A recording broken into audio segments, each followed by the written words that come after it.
In a world where there is an incredible choice of video cameras, it's hard to make the right selection, to choose a camera that has features that make shooting high quality video quicker, easier and more enjoyable. This is our reflection on the DJI Pocket 3 a year later, the camera that we now use more than any other.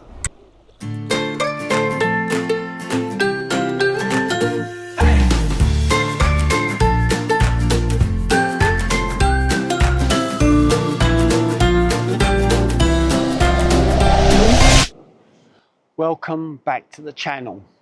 We are Steve and Joanne, a married and retired couple. And this channel is all about what we get up to in our retirement. And today it's a lovely, beautiful autumn day and I'm down by the seafront in our hometown Brixham. And we're not planning to explore Brixham, we know it well. This vlog is going to be a bit different from our normal vlogs. Our normal vlogs mainly focus on our travel adventures, and when we're traveling, we tend to take lots of video. So today, our plan is to talk about one of the most used cameras that we have, the DJI Pocket 3, and we will be reflecting on how we've used it over the last year. Now, we've owned it, as I said, for around a year. We got it when it first came out, and it's undoubtedly been our most used camera out of all of the ones that we've got. Quick spoiler alert, we absolutely love it. So we plan to talk about what we like, a couple of small dislikes, and a little bit about how we set up and how we use the camera. It's probably worth sharing some general thoughts on cameras and their use in video shooting. This video is about sharing ideas. We use YouTube so that we research, we get ideas, we find hacks, we learn, and we hope others will get some similar values out of the videos that we produce. Now, these days, most modern cameras produce good video footage. All seem to have features that help, all have compromises, and it's part of the camera design process. A benefit is only a benefit if you're going to use it, and it makes a material difference to the video. Sound quality is as important, if not more so, than the video quality, and it's probably more difficult to get right. The old adage is that the best camera is the one that you have on you, and I think that remains very true today. The key thing is how you exploit the facilities that make life easier and work around the compromises. Now, I have a bit of a confession. I have gear acquisition syndrome. Technology interests me, and as such I tend to acquire new devices, much to Joanne's despair. So I have full frame cameras, APS-C cameras, action cameras, 360 cameras, and I also have the DJI Pocket 3. Now, we regularly take 3 or 4 cameras away with us, yet we find ourselves increasingly using the Pocket 3 such that it has almost definitely become the most used camera that we have. And today we're planning to have a conversation on why that is the case. Now, the DJI Pocket 3 is different to any other camera I can think of on the market. We find it makes it easier and faster to do certain types of shots, and that includes things like smooth pans, smooth tilts, face tracking, to name a few. Now, we previously enjoyed the Pocket 1. However, it died on us during COVID. Well, that's when the battery discharged due to it not being used, and it never recovered. It was a faff connecting the Pocket 1 to the phone, but we could see that the gimbal made absolute sense. So when the Pocket 3 came out, we were interested as we could see its potential with the gimbal, the attached large screen, and its video quality had had great reviews. So we quickly ordered it. So one of the key things we like about the Pocket 3 is its ergonomics. Its form factor makes it easier to take to places where other cameras can't go. It's very light and it enables shots that would otherwise be difficult. Whilst bigger than its predecessors, it's still very pocketable, living up to its name. Now, we find it a lot more pocketable than an action camera because you need to add a handle to facilitate vlogging, and if required, a media jacket. Now, Joanne puts the Pocket 3 in a small crossover bag, and I either pocket it or I use a small sling. It is a very convenient camera, and one of the key reasons that we use it so much, because it is the camera that's always with us. You can set it up so that if you rotate the screen, the camera is turned on or off, which saves you time. It's quite unintrusive, so people are not always aware of exactly what it is. The form factor allows it to be held either vertically or horizontally in what I think they call torch mode, which gives you more options to get the shot. As we're always set to shoot horizontal footage, as we don't do vertical content. It's easy to operate. It's a simple 2-button operation combined with a touchscreen and a really simple interface. It's very similar method of operation to any DJI action cam. You swipe from the right to set scene-based settings and into Pro mode. You swipe down for the key settings. You swipe up for shooting modes, resolutions and frame rates. And you swipe from the left to see and playback media. You need to make sure you stop playing media though before you try to turn the screen off by closing the screen. You can allow custom presets, and they allow you to quickly switch to different preset settings that you can choose for different types of shots. It can shoot 4K video, which is the size that we use, as well as high definition. The sensor creates some background blur, so you don't get the impression of the action cam footage.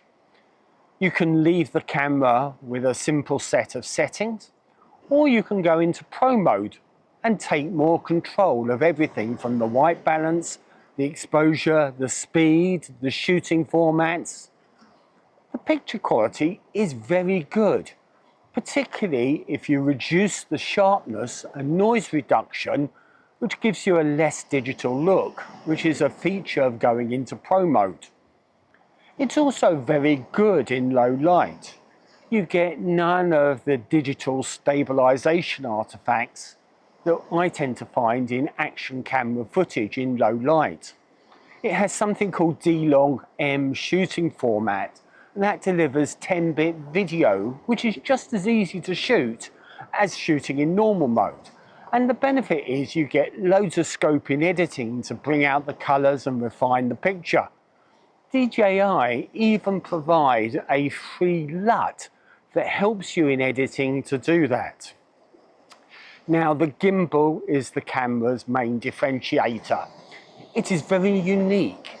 The only other camera that I can think of with something similar is DJI's professional video camera, the Ronin 4D, which is a 4-axis video camera, and it's a lot bigger and also a lot more expensive. Now, the gimbal on the Pocket 3 is only 3 axis, and that is going to be significantly better than having no gimbal, but it's a compromise. It does help stabilize the footage, it helps dampen pans and tilts, and it helps to maintain a constant speed. And that can be adjusted in the camera. Now, I've got mine normally set to the slowest settings, as I think it looks better for travel videography.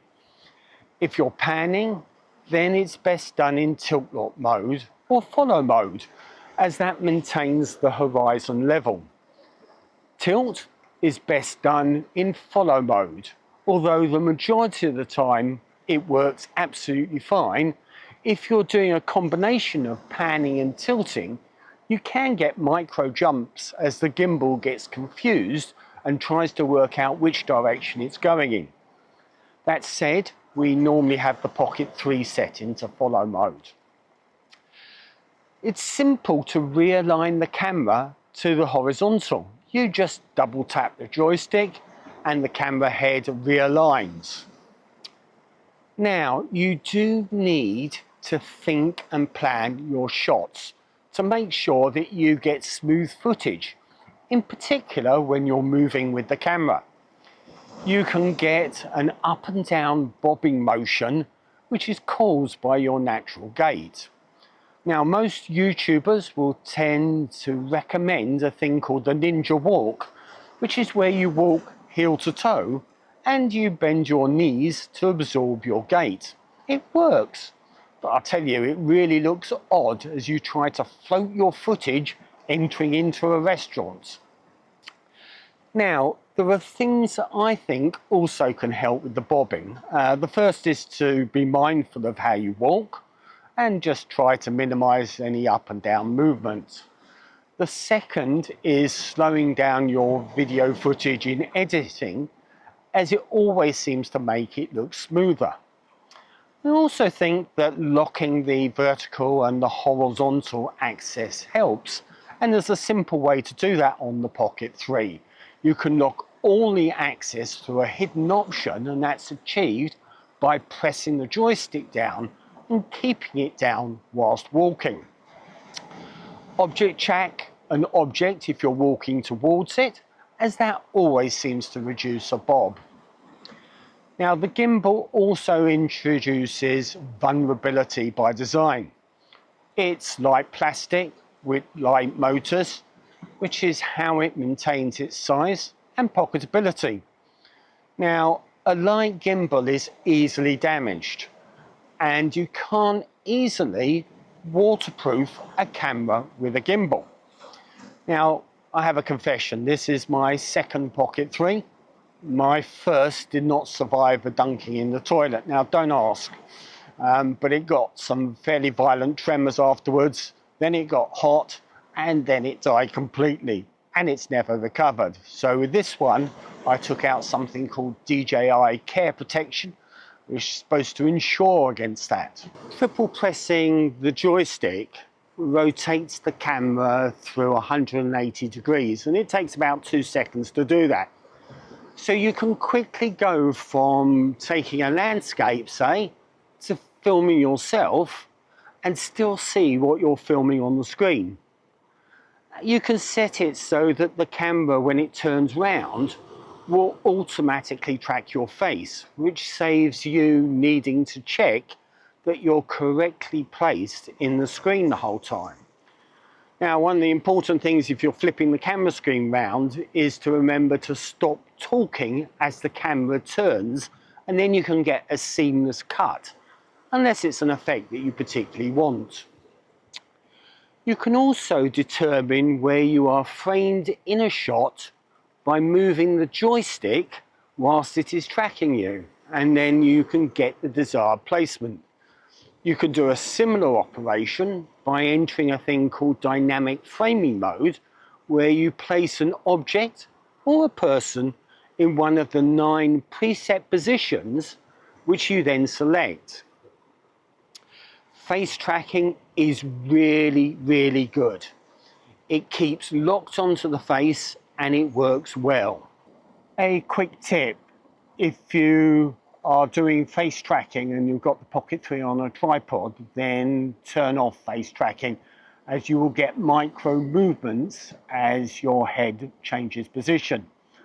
Also turn off face tracking if you're trying to film 2 people.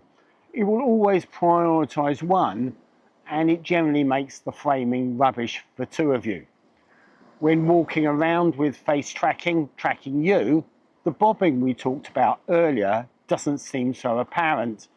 And it's probably because your camera and face are doing the same bobbing motion, and therefore they're synchronized. Now, Face tracking can be tapped off by tapping the screen once in an area away from the green tracking box, and a yellow box will appear. If you want to set a new focal point, then that can be set by a single tap on the area you want to focus on, and that sets the focus and the exposure. Face or object tracking can also be turned on by double tapping the screen at the point you want to track, and a green box will then appear, and that will signify that you've actually got face tracking on. Whilst face tracking works superbly well, the object tracking only works up to a point, and it quite often seems to lose the subject, which then means that the amount of usable footage you have is significantly reduced. The gimbal facilitates uniques such as tracking objects and faces through a significant degree of movement.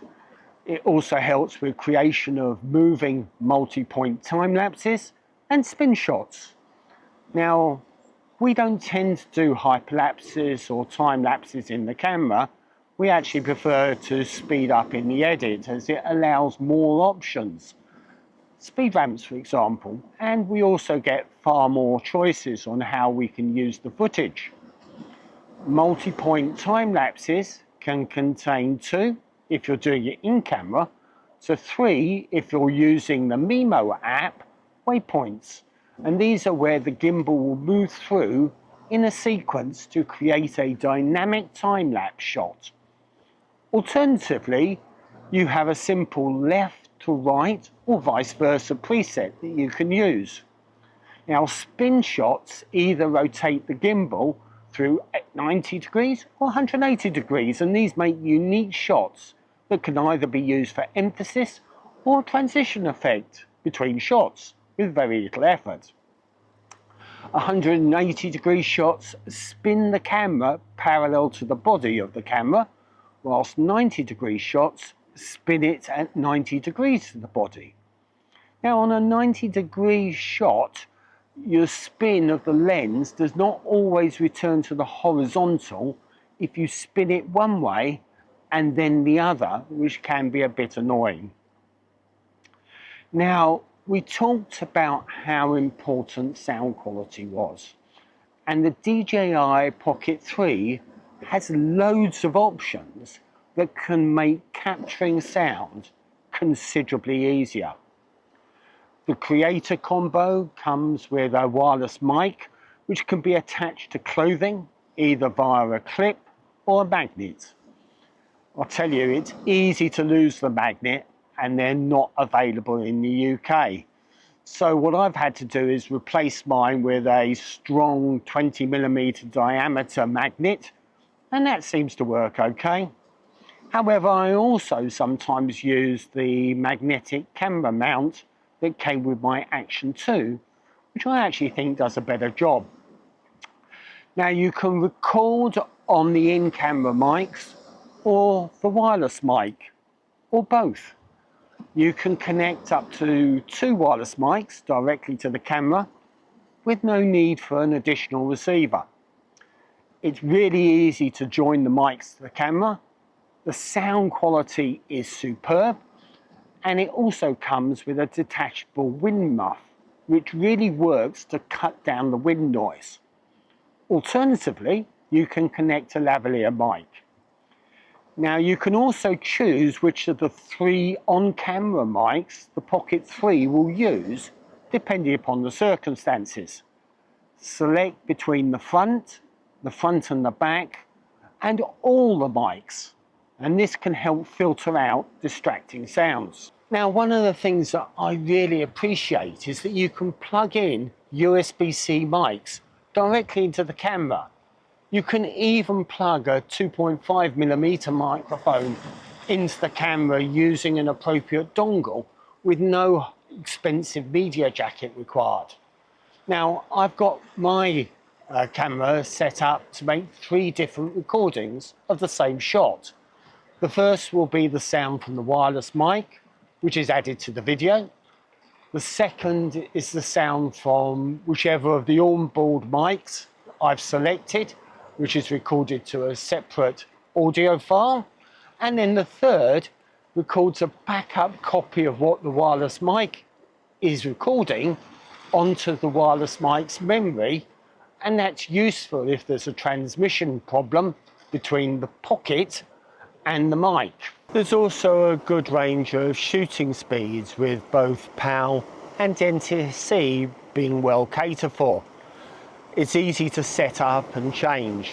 I tend to shoot in 50 frames per second, as that allows me to slow the video down in editing if required. That could be to make the footage appear smoother, or allow me to extend the footage, or to create emphasis, or to create more contrast if I'm doing speed ramping, while still maintaining video quality.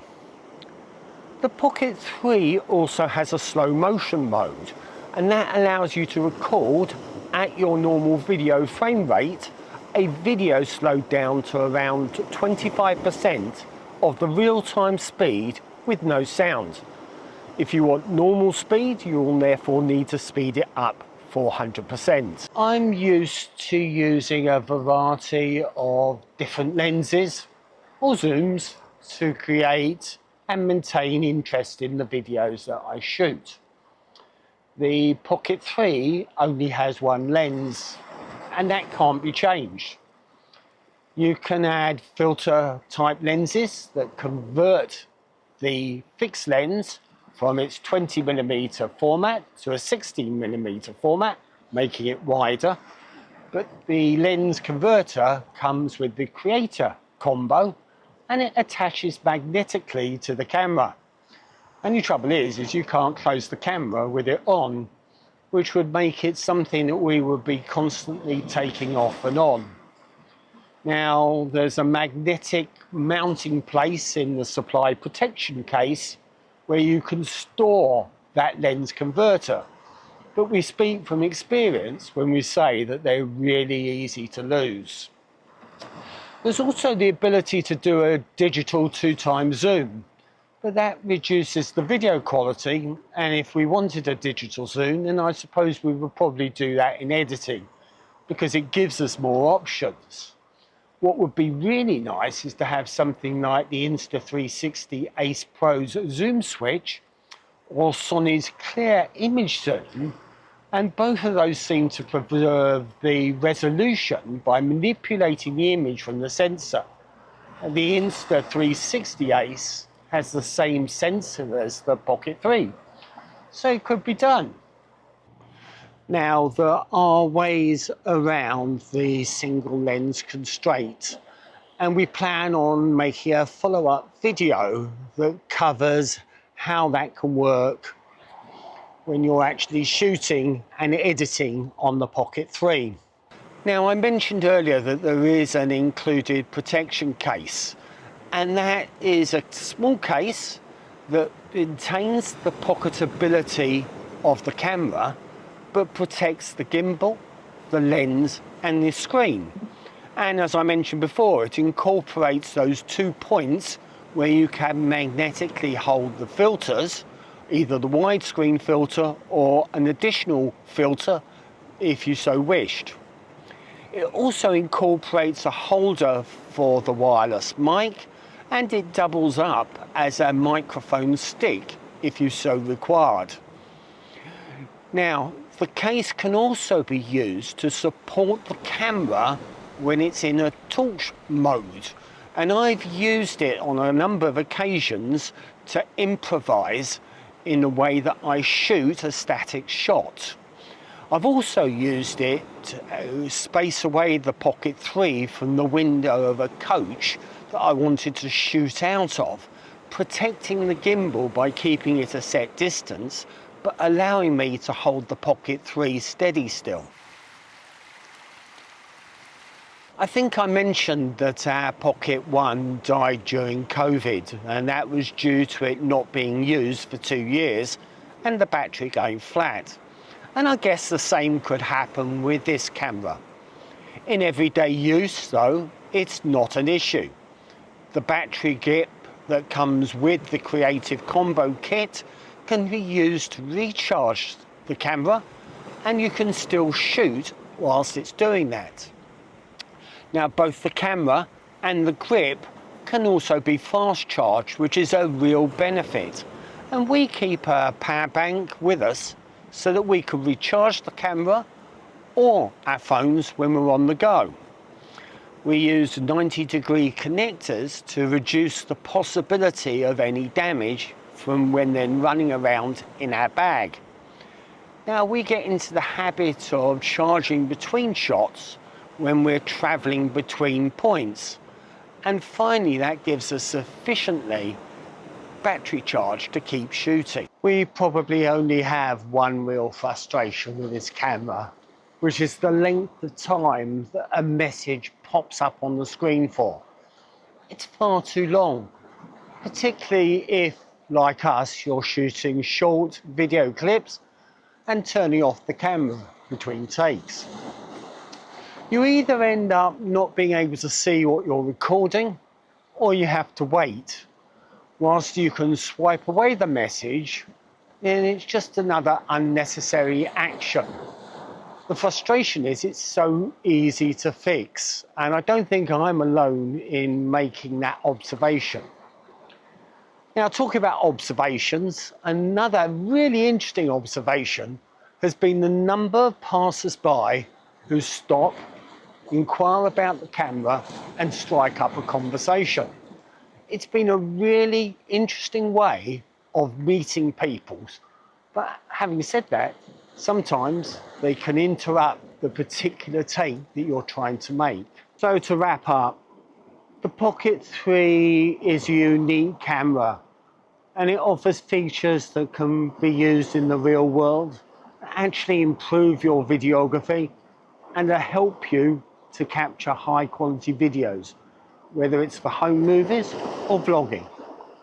You have to be mindful about how to exploit the camera to get the best shots, but you can also get some great results as a beginner. Now we're thinking of doing a follow-up video to this one with some of the hacks that we use when shooting that help us maintain interest during our videos and create better videos as a result. It became our most used camera because it's always on us, because it gives us shots that would be more difficult or take longer to take on our cameras. That's why we use it for most of our shots these days. So with that said, we will leave you until the next episode. Bye.